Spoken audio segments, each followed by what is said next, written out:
نحمده ونصلي ونسلم على سيدنا ومولانا محمد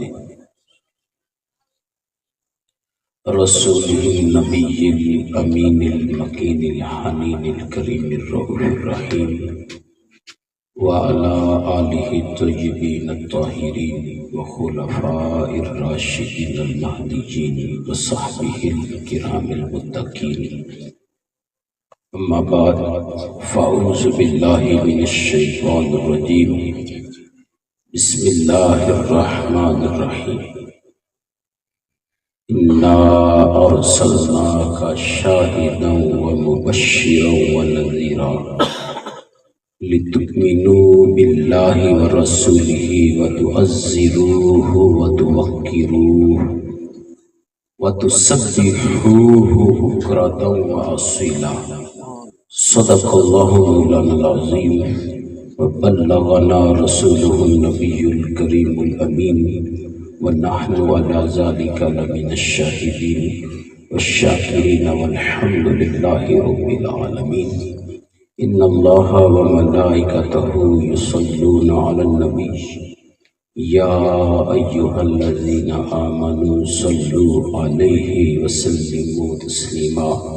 اللهم صل على محمد وعلى آل محمد كما صليت على إبراهيم وعلى آل إبراهيم إنك حميد مجيد.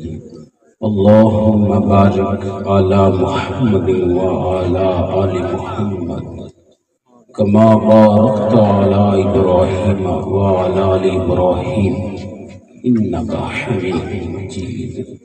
مولاي صل وسلم دائما أبدا على حبيبك خير الخلق كلهم محمد سيد الكونين والثقلين والفريقين من قرب ومن عجم. بلغ العلا بكماله كشف الدجى بجماله حسنت جميع خصاله. صلوا عليه وآله صلی اللہ تعالی علیہ وعلا آلہ وصحابہ وبارک وسلم. نہایت ہی واجب الاحترام بزرگوں اور دوستوں، آج کی اس بابرکت مقدس نورانی وجدانی محفل میں جو خطاب کا موضوع ہے وہ ہے ادب و تعظیم مصطفیٰ صلی اللہ تعالی علیہ وآلہ وسلم. اسی موضوع پہ ساری گفتگو ہوگی اور قرآن و سنت کی روشنی میں ہوگی. سارا مضمون قرآن و سنت کے دائرے میں رہے گا. تو میں نے سورہ الفتح اس کی آیت نمبر 8 اور 9 تلاوت کی. 26ویں پارے میں سورہ موجود ہے. تو اس میں اللہ رب العزت نے حضور نبی کریم رؤوف الرحیم صلی اللہ تعالی علیہ وآلہ صحابہ بارک وسلم کی انتہا درجے کی تعظیم و توقیر، ادب و احترام کا ہمیں حکم ارشاد فرمایا ہے. حضور نبی کریم صلی اللہ علیہ وسلم کی پہلے شانوں کا تذکرہ کیا، شان رسالت بیان کی. پہلے انا ارسلناک، بے شک ہم نے آپ کو بھیجا. یہ رسالت کا مضمون اس میں ہے کہ رسول بنایا. شاہداً و مبشراً و نذیرا، شاہد آپ کو بنا کے بھیجا. شاہد کون ہوتا ہے؟ اس کا معنی تو گواہ ہوتا ہے. گواہ کس کو کہتے ہیں؟ جس نے کوئی واقعہ، کوئی ایونٹ کوئی اپنی آنکھوں سے دیکھا ہو، وقوع پذیر ہوتے ہوئے. تو یہ حضور کی شان ہے. حضور نبی کریم رؤوف الرحیم صلی اللہ علیہ وسلم قیامت کے دن انبیاء علیہ السلام کہ حق پر ہونے کی گواہی دیں گے، اور جو ان کی امتوں نے ان کے ساتھ زیادتیاں کی، ظلم کیے، تکذیب کی، اذیتیں دی، اس کو بھی حضور بیان کریں گے، بتائیں گے اللہ کی بارگاہ میں کہ واقعی جو انبیاء کی امتیں تھیں انہوں نے حضور نبی کریم صلی اللہ علیہ وسلم کے ساتھ کیا کیا ظلم کیے، اور حضور اپنی امت کے احوال کے بارے میں گواہی دیں گے کہ میری امت کیا کرتی رہی۔ تو یہ ہے شاہد و مبشرہ، فرمایا کہ میرے حضور خوشخبری سناتے ہیں۔ اللہ فرماتا ہے ہم نے اپنے رسول کو کیا بنا کر بھیجا؟ مبشر بنا کر بھیجا، خوشخبری سنانے والا۔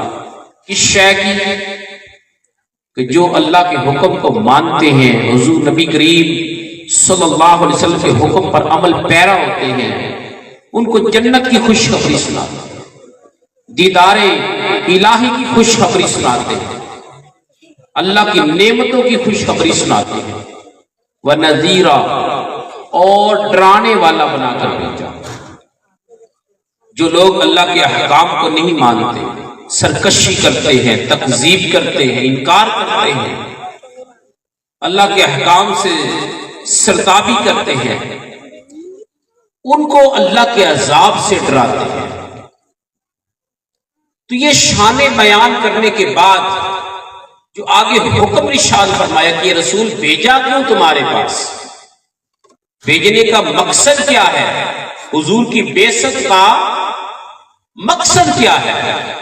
اب آیت نمبر 9 سورۃ الفتح، اس میں اللہ نے بیان فرمایا لِتُؤْمِنُوا بِاللَّهِ وَرَسُولِهِ، بھیجا حضور کو کائنات میں، اس دنیا میں، اس لیے تاکہ اے لوگو تم اللہ پر اور اس کے رسول پہ ایمان لاؤ۔ کیا کرو؟ ایمان لاؤ۔ ایمان لانے کے بعد پھر کیا کرنا ہے؟ وَتُعَزِّرُوهُ، اور میں کہ ان کی انتہا درجے کی تعظیم کرو، اتنی تعظیم کسی اور کی نہ ہو جتنی حضور کی ہے، حد سے بڑھ کر تعظیم کرو۔ جیسے عام انسانوں کی تعظیم ہوتی ہے، اس طرح میرے محبوب کی تعظیم نہیں کرنی۔ جہاں مخلوق کے احترام کی، ادب کی انتہا ہوتی ہے، وہاں سے حضور کی ادب کے ابتدا ہوتی ہے۔ اتنا ادب کائنات میں کسی کا نہ ہو۔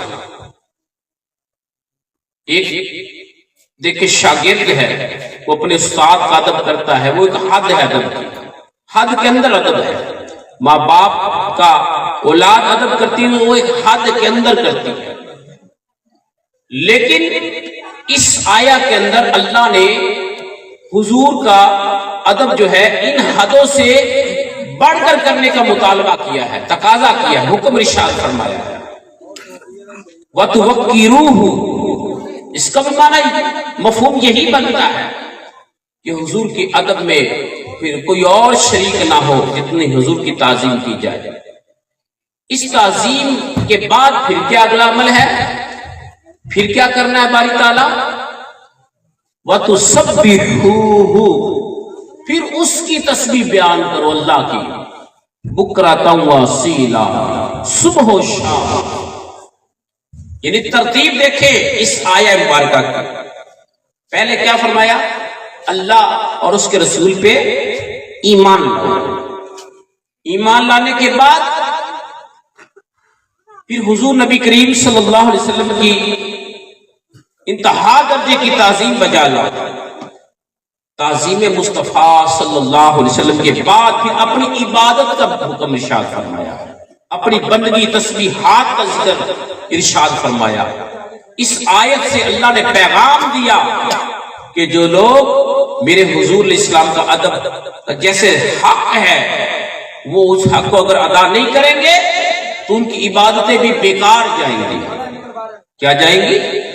بیکار جائیں گی، کیونکہ جو اپنی تسبیح کا اللہ نے حکم بعد میں رکھا، پہلے وَتُعَزِّرُوهُ وَتُوَقِّرُوهُ، میں کہ پہلے میرے محبوب کی انتہا درجے کی تعظیم، پھر اس کے بعد وَتُسَبِّحُوهُ بُكْرَةً وَأَصِيلًا، پھر اللہ کی صبح و شام تسبیح بیان کرنا، پھر تمہاری یہ عبادت قابل قبول ہوگی۔ جو حضور نبی کریم علیہ السلام کی محبت، تعظیم و تکریم کے تقاضوں کو پورے کرتے ہوئے جو بھی آپ بعد میں عبادت کریں گے وہ اللہ کے ہاں قبول ہوگی۔